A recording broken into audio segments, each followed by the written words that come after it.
Kim bu hərəkəti eləsə, amma öz çəkisinə. Yəni bilsin ki, o fiziki tam hazırdır. Fiziki tam hazır, hə elə. Bax bu hərəkəti öz çəkisinlə elə. Kim eləyir o fiziki tam hazırdır. Gözləyək. Bir sağ. 10 dənə. 10 dənə.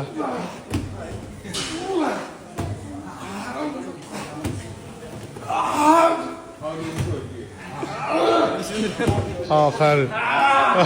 Yaxşıdır, maladır. Sonra kim eləyə bilər?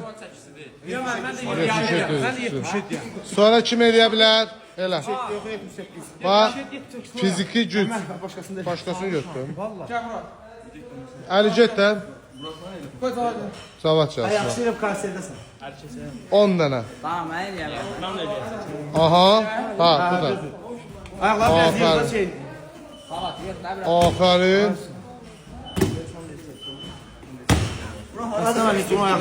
Aferin. Yo, bax. Həqiqətən bırak.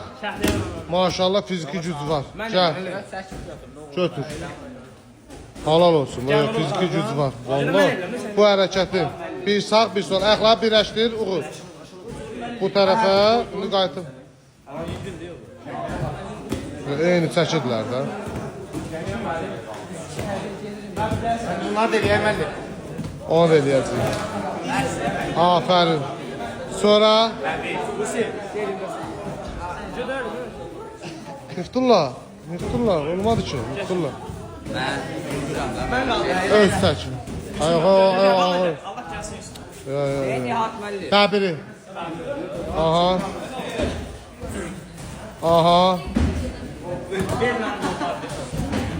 Var ha. Fizikisi var ha. Sonra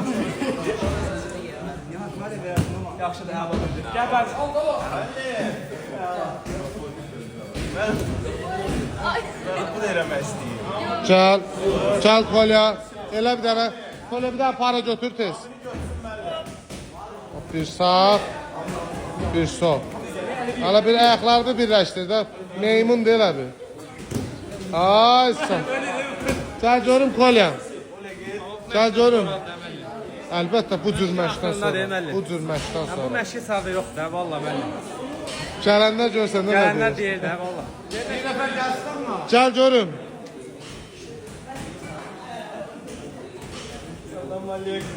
Ayaqlarını yığdı. Bir sağ, oy malades.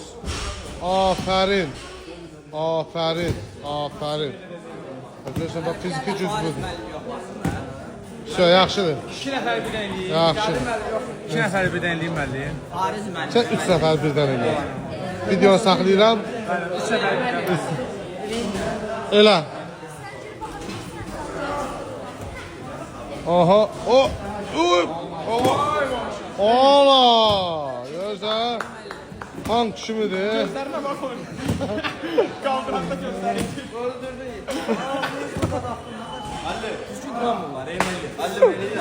Bu səqəbi olsun, ayıb, əməli. Ayıb da qoyaq, ayıb. Aha. Böyle harada kaldır orada gol dersen. Aferin.